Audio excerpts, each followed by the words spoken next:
அகத்தியர் வாசி யோகம் சேனலில் இப்போது சித்தர்கள் முறைப்படி ஜோதிடம் கணித்து தரப்படும். பொதுவாக ஜோதிடம் கோள்களை சார்ந்து இருக்கும். ஆனால் நாங்கள் வாசியோக முறைப்படி உங்கள் வாசியான மூச்சு காற்றின் ஓட்டத்தை வைத்து உங்களின் சூரிய நாடி, சந்திர நாடி மற்றும் சுழுமுனை நாடி மூலம் உங்களுக்கு உங்களின் மெய்ஞான ஜோதிட பலன்களை வழங்குவோம். இந்த சேவையை பெற 6338331657 என்ற வாட்ஸ்அப் எண்ணிற்கு நீங்கள் ஒரு வெள்ளை பேப்பரில் ஒரு முக்கோணம் வரைவதை வீடியோ எடுத்து உங்களின் முழு பெயர் மற்றும் வயதோடு அனுப்பவும். ஒருவர் 3 கேள்விகள் வரை கேட்கலாம். உங்களுக்கு நேரம் ஒதுக்கப்பட்டு வாட்ஸ்அப் வீடியோ கால் மூலம் துல்லியமான பலன்கள் வழங்கப்படும்.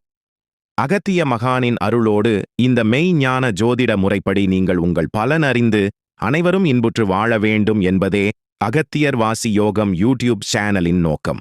வாசியோக பயிற்சி அப்படின்றது உடலுக்கு கண்டிப்பா ஆரோக்கியத்தை கொடுக்கும். அது எப்படி உடலுக்கு ஆரோக்கியத்தை கொடுக்குது அப்படின்னு பார்த்தா, இந்த உடம்புல இருக்கக்கூடிய நோய் நமக்கு தெரியும்.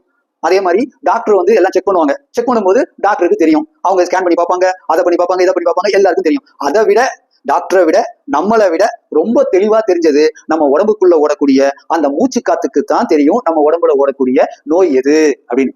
எந்த நோய் உருவாக போகுது, எந்த நோய் உருவாகிருக்கு, எந்த நோய் நம்மளை விட்டு போக போகுது, எந்த நோய் நமக்கு வரப்போகுதுன்றதும் அந்த வாசிக்கு தான் தெரியும். அப்ப வாசியோக பயிற்சியில மேல்நிலை அடைஞ்சு சிரசுக்குள்ள ஒடுங்கி மேல்நிலை அடைஞ்சவங்க கண்டிப்பா அவங்களுக்கு ஒரு மனிதனுக்குள்ள ஓடக்கூடிய அந்த வாசி கிட்ட பேச முடியும்.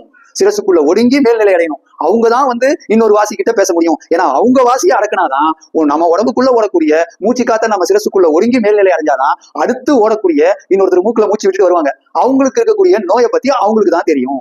அப்ப அவங்களுக்கு நோய் தெரியும் போது அவங்க சொல்லக்கூடிய மருந்து மூலியமா அந்த வாசி கிட்ட பேசிதான் அவங்க அந்த மருந்தை சொல்லுவாங்க. அப்படி மருந்து கொடுக்கும் போது அந்த மருந்து மூலியமா வாசியோக பயிற்சியில மேல்நிலை அடைஞ்சவங்க கொடுக்கக்கூடிய ஆராய்ச்சி கொடுக்கக்கூடிய அந்த மருந்து மூலியமா கண்டிப்பா அவங்களுக்கு நோய் சரியாகும்.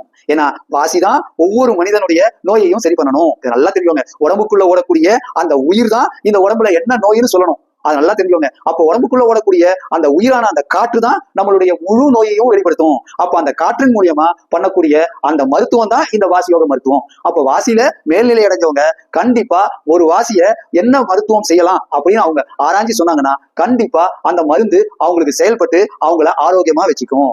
வாசியோக பயிற்சி செஞ்சாலே அவங்க ஆரோக்கியமா இருக்கலாம். அதுக்கப்புறம் அவங்க வாசி மந்திரத்தை ஜபம் பண்ணாலும் அவங்க கண்டிப்பா ஆரோக்கியமா இருக்கலாம். அவங்கள இருக்கக்கூடிய நோய் கொஞ்சம் கொஞ்சமா வாசி மந்திரத்தை ஜபம் பண்ணாலே கொஞ்சம் கொஞ்சமா விலகும். அதே மாதிரி வாசியோகத்துல மேல்நிலை அடைஞ்சவங்க சிரசுல ஒடுங்கினவங்க அவங்க கொடுக்குற மருந்தும் கண்டிப்பா அவங்களுக்கு நல்லபடியா உடலுக்கு ஆரோக்கியத்தை தரும்.